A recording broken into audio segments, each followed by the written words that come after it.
आज এখানে সব নেতা हरियाणार सब नेता आप बांग्ला भी समझते होंगे। हमारे पश्चिमबंगे একদিকে থাকে দেশি বাঙালি, তার সঙ্গে থাকে বাংলাদেশি বাঙালি অর্থাৎ যারা রিফিউজি বাঙালি, তার সঙ্গে থাকে সূর্যাপুরী বাঙালি, তার সঙ্গে নেপালি বাঙালি, আদিবাসী, সবাই মিলে আমরা বাংলায় থাকি। বহরমপুরিও আছে, সূর্যাপুরিও আছে।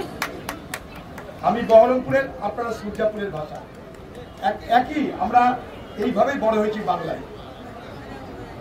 যারা ওপার থেকে এসেছে তাদেরকে আমরা বলি কি রিফিউজি, আপনারাও তাই বলেন। আমি নিজে রিফিউজি, আমার বাবা মা চট্টগ্রামে ছিল বাংলাদেশে। তো যখন পার্লামেন্টের মধ্যে একটা আলোচনা হচ্ছিল যে বাংলাদেশি সব ঘুষপেটিয়া হ্যাঁ, কে বলছে অমিত শাহ, कि बांग्लादेशी घुसपैठिया है, सारे घुसपैठिया को निकालना चाहिए, ये दिमाग की तरह हिंदुस्तान को खा रही है। तो उठे दाঁড়িয়ে আমি বলেছিলাম, তখন হিন্দিতে বলেছিলাম যে আমার বাবা মা সব চট্টগ্রামের লোক, আমি হচ্ছি বাংলাদেশি, আমার থেকে বড় ঘুসপেটিয়া এই পার্লামেন্টে কেউ নাই। তো আপনার যদি হিম্মত থাকে, ক্ষমতা থাকে সরকারে, তাহলে আমাকে আগে বাংলাদেশে পাঠান, তারপরে পশ্চিমবঙ্গ ভারতবর্ষের মুসলমানদের আপনারা বাংলাদেশে পাঠান। এটা সেফ সিয়াসত, সেফ রাজনীতি।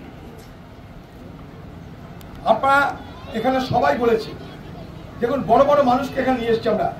মিল মালিক বিজেন্দ্রজি সেও আছে, উকিল বাবু কুন্ডু সাহেব সেও আছে, এখানকার এমএলএ সাহেব আলমিকিজি সে আছে, স্থানীয় নেতা সব আছে এখানটায়, মহেশজি আছে, খট্টাজি, সবাই আছে।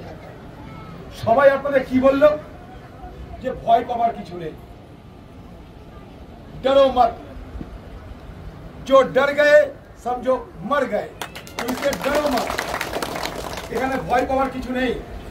সবথেকে ভালো লেগেছে এখানকার কারখানার মালিক বিজেন্দ্রজি, সে নিজে বলছে যে আজ আমরা হরিয়ানায় ব্যবসা করছি শুধুমাত্র বাংলার শ্রমিকরা এসেছিল বলে। তারা যদি চলে যায় হরিয়ানায় ব্যবসা পত্র সব বন্ধ হয়ে যাবে। এর থেকে বড় সত্য কিছু নাই। আমি এখানে আসার আগে নিজের ইচ্ছায় আসেনি, যেহেতু এটা পশ্চিমবঙ্গ নয়, যেহেতু এটা হরিয়ানা, তাই হরিয়ানায় কংগ্রেস দলের যিনি কেন্দ্র থেকে পাঠানো যিনি দায়িত্বে আছেন তাকে আমি আগে মতামত দিয়েছি। किया जाए तो बेहतर होगा। मैं कोई बांग्लादेशियों के लिए पैरवी करने हैं नहीं है, लेकिन बांग्लादेशी सोच कर जो गलत फहमी हो रहे हैं और जिसके चलते यहाँ के बंगाल से आए हुए प्रवासी मजदूरों पर अत्याचार हो रहे हैं, दिक्कत हो रहे हैं, उनसे जो जुल्म हो रहे हैं, मैं उसके खिलाफत करते हुए आए। सरकार आराम से कर सकते हैं कि किसको अगर पहचान ना कर पाए, कोई शक रहे तो सरकार प्रशासन टू प्रशासन बात कर ले, जानकारी ले ले। लेकिन ये लोग सदियों से ही हैं। मैं इनकी तरफदारी करने है, कोई बांग्लादेशी की तरफदारी करने नहीं है। जो बांग्लादेशी है वो सरकार सोचेगा कि बांग्लादेशी सरकार के साथ हमारा रिश्ता कैसा होगा, हम अगर भेजेंगे वो लेगा नहीं। ये तो सरकार की अपना कारोबार है, इसमें हमें कोई लेना देना नहीं। लेकिन मेरा सवाल ये है कि बांग्लादेशी समझकर गलत फहमी से आम बांग्ला के प्रवासी मजदूरों पे जुल्म बंद किया जाए।